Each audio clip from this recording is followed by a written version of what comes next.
Assalamualaikum warahmatullahi wabarakatuh. Kami dari kelompok 4 ingin presentasikan mengenai pengarahan dan motivasi. Sebelum ke materi, alangkah baiknya kita perkenalkan kelompok terlebih dahulu.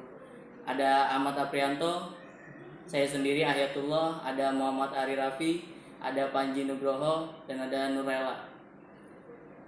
Untuk materinya, apa sih pengarahan itu? Pengarahan atau actuating adalah sebuah kegiatan memberikan sejumlah instruksi, perintah maupun petunjuk dari seorang manajer kepada bawahannya dalam melaksanakan pekerjaan sesuai dengan perencanaan. Untuk slide selanjutnya dibawahi oleh Nur Laila. Berikutnya ada fungsi pengarahan. Fungsi pengarahan itu ada 6. Yang pertama, pervasive function. Pervasive function adalah bentuk pengarahan yang diterima di berbagai tingkatan organisasi perusahaan. Setiap manajer, setiap atasan memberikan petunjuk kepada bawahannya masing-masing. Yang kedua itu ada continuous activity. Fungsi pengarahan dilakukan terus-menerus tanpa henti sepanjang organisasi itu berdiri. Sepanjang perusahaan beroperasi, dilakukan dengan konsisten, dengan kualitas dan cara yang berkembang. Yang ketiga ada human factor. Human factor adalah perilaku manusia, perilaku yang tidak sulit diprediksi, perilaku yang kompleks satu sama lain tidak sama, sedangkan arahan yang diberikan sama. Fungsi pengarahan sangat dekat dengan human factor, selalu diperhatikan dimanapun organisasinya, apapun bisnis perusahaannya. Yang keempat ada creative activity. Ini adalah salah satu fungsi pengarahan, mengubah rencana menjadi tindakan. Jika tanpa diarahkan, seorang bawahannya menjadi tidak aktif, tenaga, pikiran, dan ide-idenya tidak berkontribusi secara maksimal. Yang kelima ada executive function. Maksudnya begini, bawahannya menerima dan menjalankan instruksi hanya dari atasannya saja. Fungsi pengarahan dijalankan oleh semua eksekutif atau semua level manager di semua jenjang atau tingkatan manajemen. Selain pihak itu, instruksinya tidak akan dijalankan oleh bawahannya. Yang keenam ada delegated function. Atasan dimanapun itu, siapapun itu, punya keterbatasan dalam bekerja memimpin bawahannya. Fungsi ini membuat pengarahan menjadi mudah, mendelegasikan kewenangannya kepada orang lain yang dipercaya, yang memiliki kualitas, yang mampu membentuknya, mengurus pekerjaan yang kompleks. Selanjutnya ada materi mengenai motivasi. Pengertian motivasi itu banyak istilah yang digunakan untuk menyebut motivasi atau motivation atau motif, antara lain kebutuhan atau need, desakan atau urge, keinginan atau wish, dan dorongan atau drive. Dalam hal ini akan digunakan istilah motivasi yang diartikan sebagai keadaan dalam pribadi seorang yang mendorong keinginan individu untuk melakukan kegiatan-kegiatan tertentu guna mencapai tujuan. Motivasi yang ada pada seseorang merupakan kekuatan pendorong yang akan mewujudkan suatu perilaku guna mencapai tujuan kepuasan dirinya. Motivasi merupakan masalah kompleks dalam organisasi, sehingga banyak ahli telah mencoba untuk mengembangkan berbagai teori dan konsep. Selanjutnya akan dilanjutkan oleh Muhammad Ari Raffi. Selanjutnya ada jenis-jenis motivasi. Motivasi itu ada dua, motivasi positif dan motivasi negatif. Motivasi positif adalah motivasi yang menimbulkan harapan yang sifatnya menguntungkan atau mengembirakan bagi pegawai, misalnya gaji, tunjangan, fasilitas, jaminan hari tua, jaminan kesehatan, dan jaminan keselamatan dan semacamnya. Yang kedua ada motivasi negatif, adalah manajer memotivasikan bawahan dengan standar mereka akan mendapat hukuman. Dengan motivasi negatif ini, semangat bekerja bawahan dalam waktu pendek akan meningkat karena mereka takut dihukum. Tapi untuk jangka panjang dapat berakibat kurang baik. Selanjutnya ada metode-metode motivasi. Yang pertama, motivasi langsung, yaitu motivasi material dan non-material yang diberikan secara langsung kepada setiap individu karyawan untuk memenuhi kebutuhan serta kepuasannya.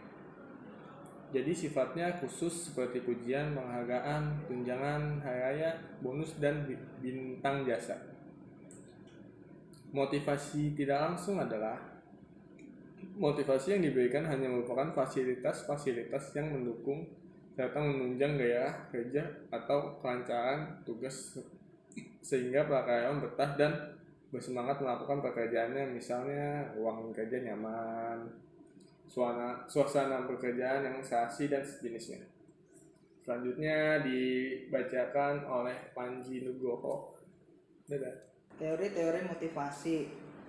Yang pertama ada teori dari Friedrich Hayek. Nah, teori motivasi yang diterapkan oleh Friedrich Hayek ini yaitu faktor yang membuat seseorang tidak puas, dan faktor yang disebut pemuas atau motivator itu prestasi, pengakuan, tanggung jawab, kemajuan pekerjaan itu sendiri. Nah, yang kedua ada teori harapan. Teori ini berargumen bahwa melakukan sesuatu tindakan bergantung pada kekuatan harapan. Dan teori ini mengharapkan seseorang karyawan dapat termotivasi untuk menjalankan kinerja yang baik. Nah, yang ketiga ada teori keadilan. Teori ini berasumsi bahwa karyawan dimotivasi oleh keinginan untuk memperlakukan secara adil dalam pekerjaannya. Nah, yang kedua, model-model motivasi. Pada model-model motivasi ini ada 3. Yang pertama itu model tradisional. Model tradisional ini digunakan untuk memberikan dorongan kepada karyawan agar melakukan tugas mereka dengan berhasil. Para manajer menunggulkan sistem upah intensif. Semakin banyak mereka menghasilkan atau mencapai hasil kerja yang sempurna, maka semakin besar penghasilan mereka. Yang kedua ada model hubungan manusiawi. Model ini yaitu para manajer dianjurkan untuk bisa memotivasi para karyawan dengan mengakui kebutuhan sosial mereka dan membuat mereka merasa penting dan berguna, sehingga dapat meningkatkan kepuasan kerjanya. Para karyawan diberi lebih banyak waktu kebebasan untuk mengambil keputusan dalam menjalankan pekerjaannya. Pada model yang ketiga ini, karyawan mempunyai motivasi yang sangat beraneka ragam. Bukan hanya motivasi karena uang ataupun keinginan akan kepuasan, tetapi juga kebutuhan prestasi dan mempunyai arti dalam bekerja. Tugas manajer dalam model ini bukanlah menyuap para karyawan dengan upah atau uang saja, tetapi juga dalam bentuk mengembangkan rasa tanggung jawab bersama dalam mencapai tujuan organisasi dan anggotanya, di mana setiap karyawan menyumbangkan sesuai dengan kepentingan dan kemampuannya masing-masing. Selanjutnya akan dilanjutkan oleh Ahmad Aprianto. Oke, terima kasih Mas Panji Nugroho. Nah, selanjutnya adalah elemen penggerak motivasi. Elemen penggerak motivasi itu ada 7. Yang pertama, kinerja, yaitu seseorang memiliki keinginan berprestasi sebagai suatu kebutuhan, dapat mendorongnya untuk mencapai sasaran. Yang kedua adalah penghargaan. Penghargaan itu adalah pengakuan atas suatu kinerja yang telah dicapai oleh seseorang, yang merupakan adalah stimulus yang kuat. Itu. Yang ketiga adalah tantangan. Adanya tantangan yang dihadapi merupakan stimulus kuat bagi manusia untuk mengatasinya. Yang keempat adalah tanggung jawab. Adanya rasa ikut serta memiliki atau sense of belonging akan menimbulkan motivasi untuk turut merasa bertanggung jawab. Yang kelima adalah pengembangan.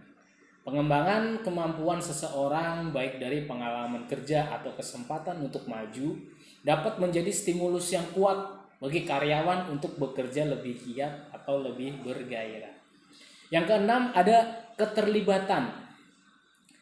Adanya rasa keterlibatan bukan saja merupakan rasa memiliki dan rasa turut bertanggung jawab, tetapi juga menimbulkan rasa turut mawas diri untuk bekerja lebih baik dan menghasilkan produk-produk yang lebih bermutu. Yang ketujuh, adanya kesempatan. Kesempatan untuk maju dalam bentuk jenjang karir yang terbuka dari tingkat bawah sampai tingkat manajemen puncak merupakan stimulus yang cukup kuat bagi karyawan. Nah, selanjutnya ada bentuk motivasi. Bentuk motivasi itu ada 4. Yang pertama adalah kompensasi bentuk uang. Bentuk motivasi dalam kompensasi bentuk uang, salah satu bentuk yang paling sering diberikan kepada karyawan. Itu adalah berupa kompensasi yang diberikan karyawan biasanya berwujud uang. Yang kedua adalah pengarahan dan pengendalian. Pengarahan dimaksudkan menentukan bagi karyawan mengenai apa yang harus mereka kerjakan dan apa yang tidak harus mereka kerjakan. Sedangkan pengendalian dimaksudkan menentukan bahwa karyawan harus mengerjakan hal-hal yang telah diinstruksikan. Yang ketiga, ada penetapan pola kerja yang efektif. Penyesuaian yang efektif dari pola kerja pada kebutuhan karyawan yang meningkat tidak mungkin terjadi. Minimum pada ukuran yang besar tanpa perubahan besar dalam budaya intent perusahaan. Perubahan yang demikian lambat sifatnya akan cenderung ketinggalan di belakang kebutuhan perusahaan tersebut. Untuk jangka waktu yang cukup lama, mungkin akan terus dampak suatu pola kerja yang tidak rata. Beberapa perusahaan berhasil menyesuaikan diri dengan kebutuhan akan pekerjaan yang memberikan tantangan. Beberapa perusahaan yang lain akan mengadakan percobaan secara tidak efektif. Dan beberapa perusahaan yang lainnya berusaha untuk menantang dan cenderung historis. Akhirnya, keuntungan ekonomis yang diperoleh perusahaan keuntungan ekonomi yang diperoleh perusahaan yang berhasil menyesuaikan diri mungkin akan membuat perusahaan yang ketinggalan tersebut menyadari kenyataan baru gitu. Dan yang keempat, ada kebajikan. Apa sih kebajikan? Kebajikan dapat didefinisikan sebagai suatu tindakan yang diambil dengan sengaja oleh manajemen untuk mempengaruhi sikap atau perasaan para karyawan. Dengan kata lain, kebijakan adalah usaha untuk membuat karyawan bahagia.